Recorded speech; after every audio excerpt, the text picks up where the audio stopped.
God, in his administration, decided that he will impose upon himself a certain limitation.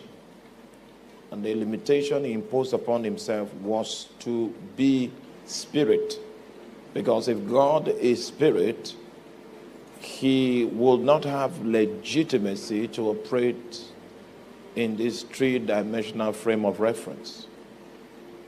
The reason for which he decided to be spirit was because of man.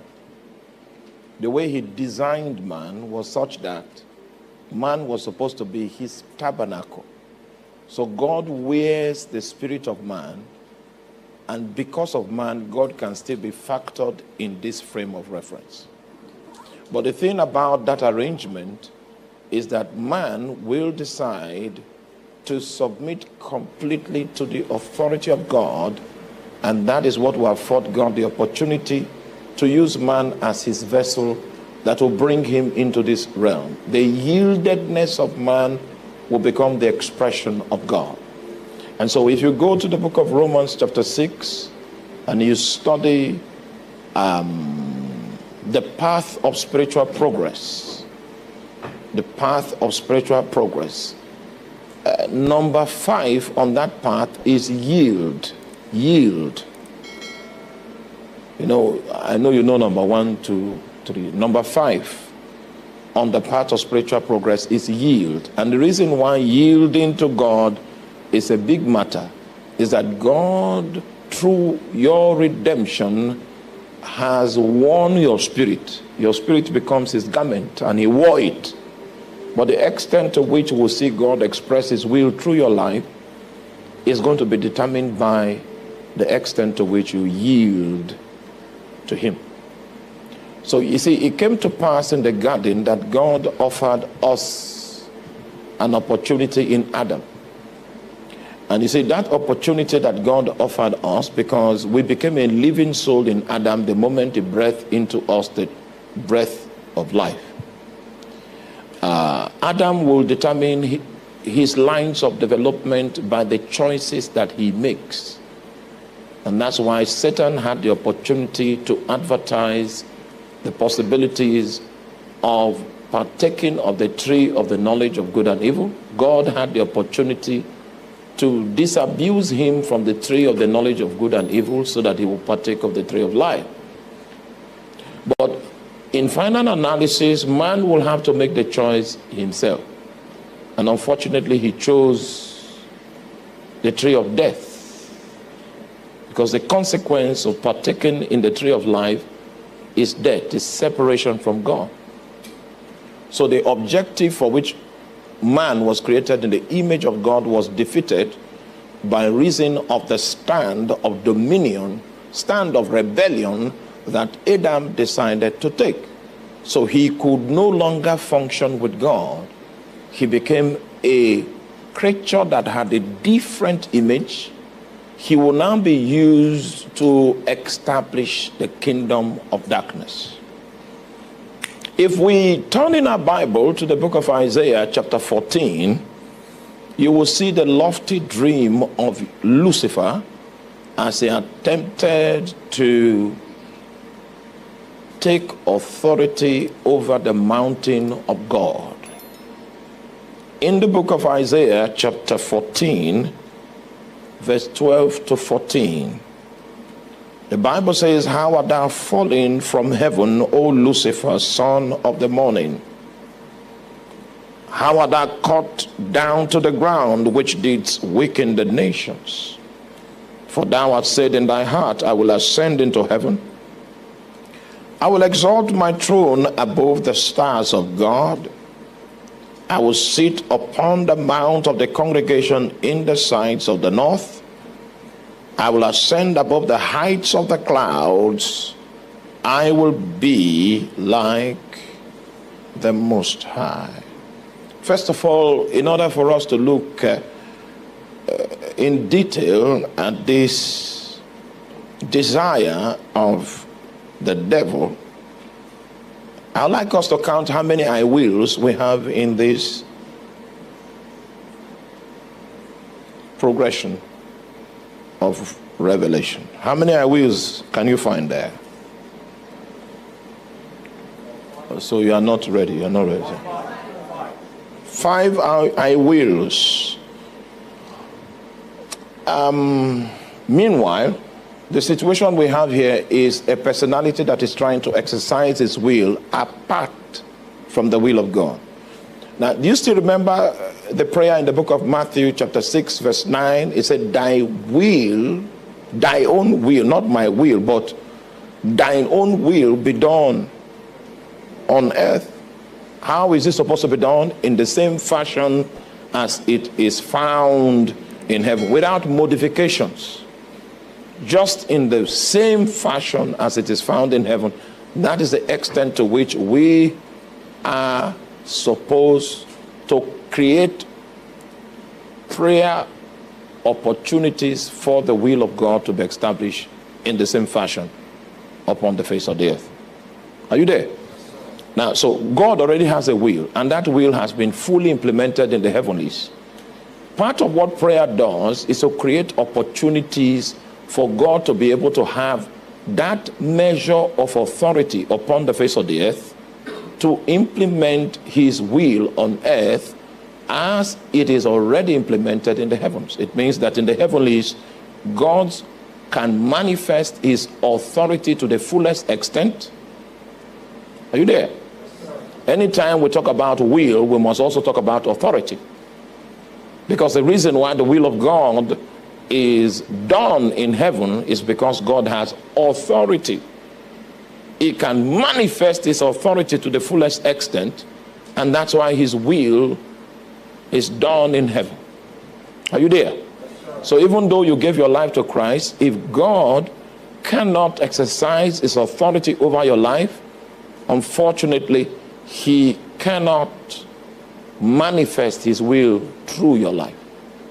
And that's why the 5th point on the part of spiritual progress that I just mentioned is yield. The extent to which you yield, somebody saying, oh, I want to be a praying warrior, I want to work miracles, I want to do signs and wonders. It's possible. But you see, the possibility of realizing that dream is dependent on how much you yield. So we see Lucifer making known his intention. And this intention is contrary to the will of God. And the act of exercising your will apart from the will of God, the act of exercising your will contrary to the will of God, the act of exercising your will against the will of God is iniquity. Are you there? The will of God is known, but you are exercising your will against the will of God. The prophetic story that Isaiah told in the book of Isaiah about the fall of Lucifer is tied to a situation where someone exercises his will against the will of God. So the Bible says, how art thou falling? How is it that you could fall? Oh, Lucifer. Lucifer means light bearer.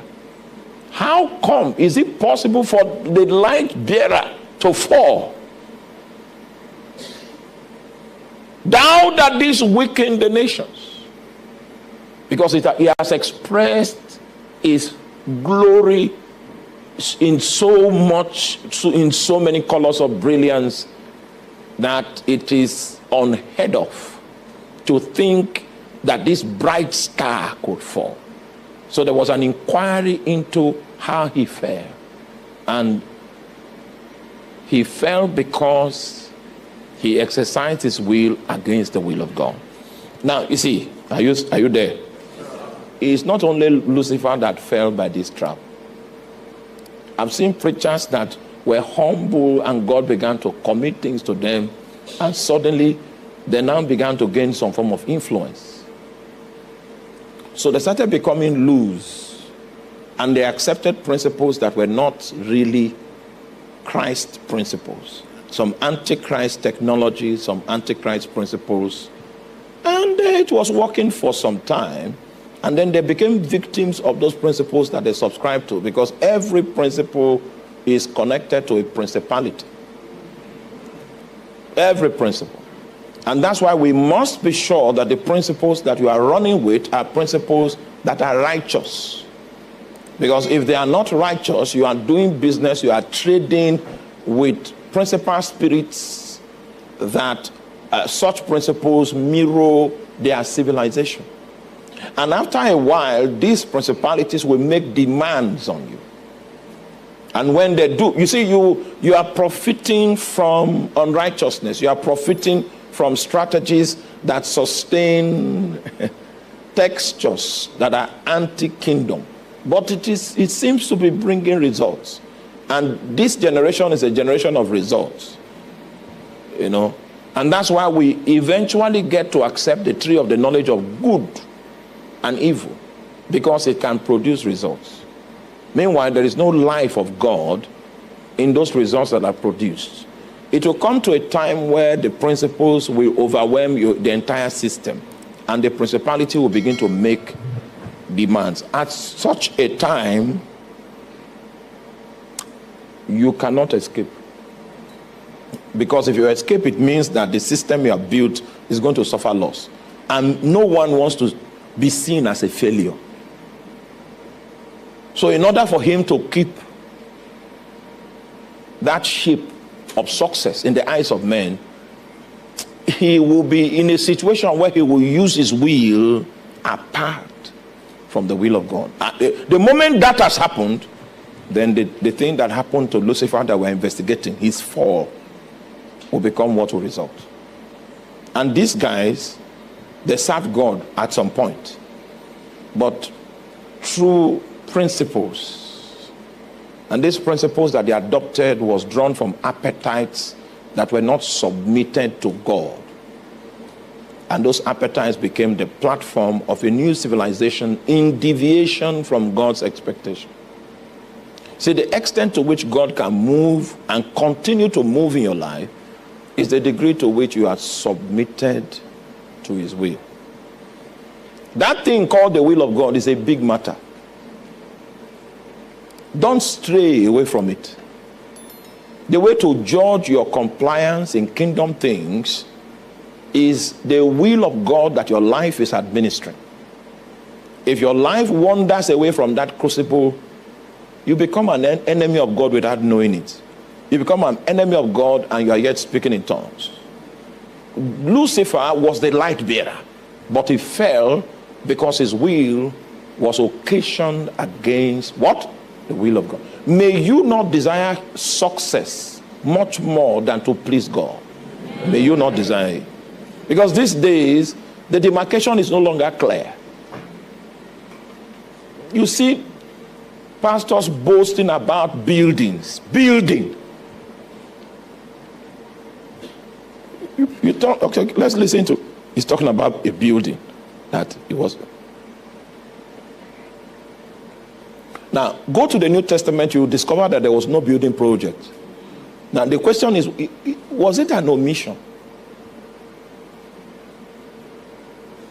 The fact that you could build something is not an indication of the fact that there's revival. Meanwhile, we need buildings because we need to be delivered from the elements. But the fact that we were able to secure a building is not a proof that God's kingdom has been established. It's not a proof. Because a building is a tool. Just like your computer is a tool. You have a computer, does that mean you have finished work? You just have a tool that will help you do what you are employed to do. This building is a tool. A tool cannot be an end. A tool is a means. So we cannot start boasting about buildings. In fact, if you are boasting about buildings, it means you have lost sight of the goal. That's why you are in transit and you are boasting. It's very easy for you to veer off, and it is predicated on wrong appetites, and that's why we'll need to test our hearts again and again to see if we're still in line, especially when we begin to become prominent, we start becoming financially buoyant, and you can do so many things without having to pray, you are on a slippery ground. Yes, because you can fight God conveniently. You have ability, you have resources. As you grow in God, as you grow and God gives you the grace to enter into levels of influence, make sure that you go back to God and inquire to find out what that influence was supposed to be wielded to achieve, so that at every point in time you are within the scope of the will of God. This creature fell because he decided to poise his will against the will of God. There is one item among the I wills I would like to draw your attention to.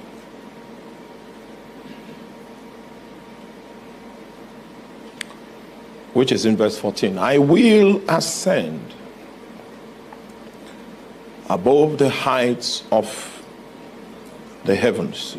Now you may not appreciate what that reading holds until we investigate how many times the word ascend was used in that progression of Revelation.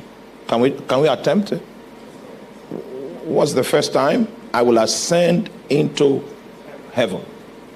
Now it means he was not in heaven because he had to. Oh, you're not with me. He wasn't. If you go to the book of, I believe, is it Jeremiah? Yeah, I believe it's Jeremiah chapter 4. And the Bible revealed to us how that Lucifer was the guardian of the mineral earth.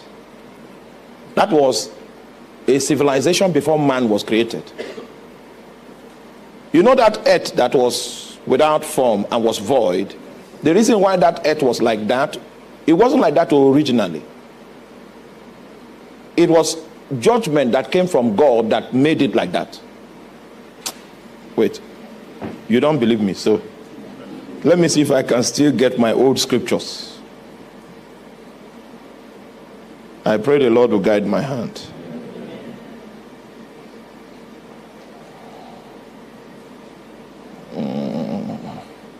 I think it is in Jeremiah chapter 4, I believe.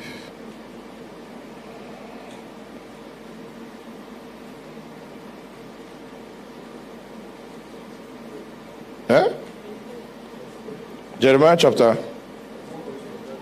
4 verse 23. Let me see.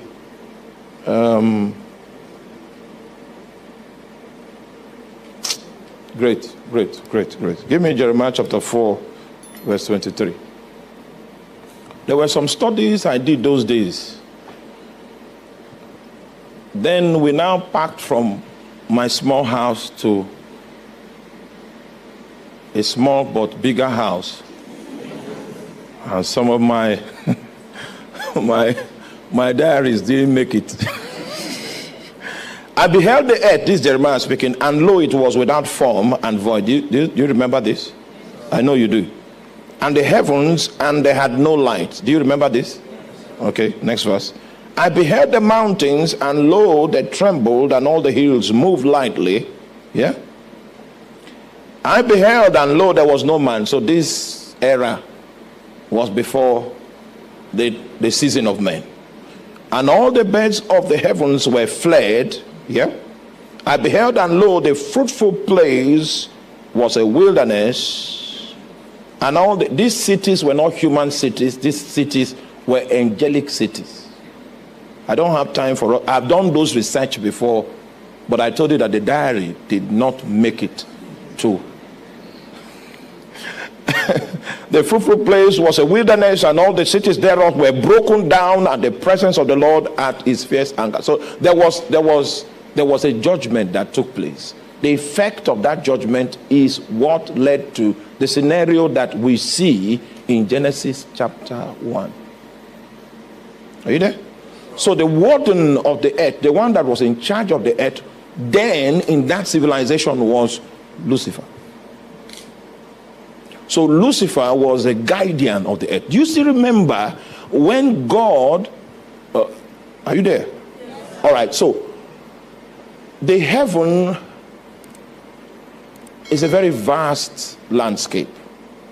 But whenever you read the Bible and you see that Satan still visits heaven, you calm down. It's not the entire heaven he visits. It's the court of heaven he visits, because he's a lawyer. He has to participate in his law practice in the court of heaven. That's where he visits. Bear that in mind. All right, so the Bible reveals that once upon a time, the sons of God were gathered before the Lord, and Satan was, he came to court that day. So God now left the procession that was taking place because there was a court case. The issue on ground was Job. It was God that presented the case file and said, have you considered Job? Notice that when Satan was asked, it's been long ago. How far? He said he has been journeying through the earth, walking up and down and to and fro in it.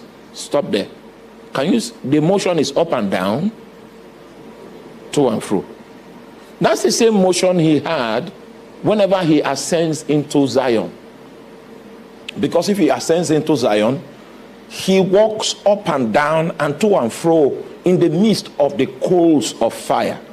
It is that motion that makes him glow, and that's how he got that nickname, the light bearer. Every other angel in his own Kedah has the name of God attached to them. Michael, E-L, Michael of El Elyon. Gabriel, L, Gab of El Elyon. His own name was Lucifer. God knew he would fall, so he did not say, you are not fall. God knew. He knew he would fall, so he didn't secure him with his name. Are you there? So he walks up and down, he walks to and fro in the midst of the coals of fire. It was in that fire he glows. And that's why he was called Lucifer.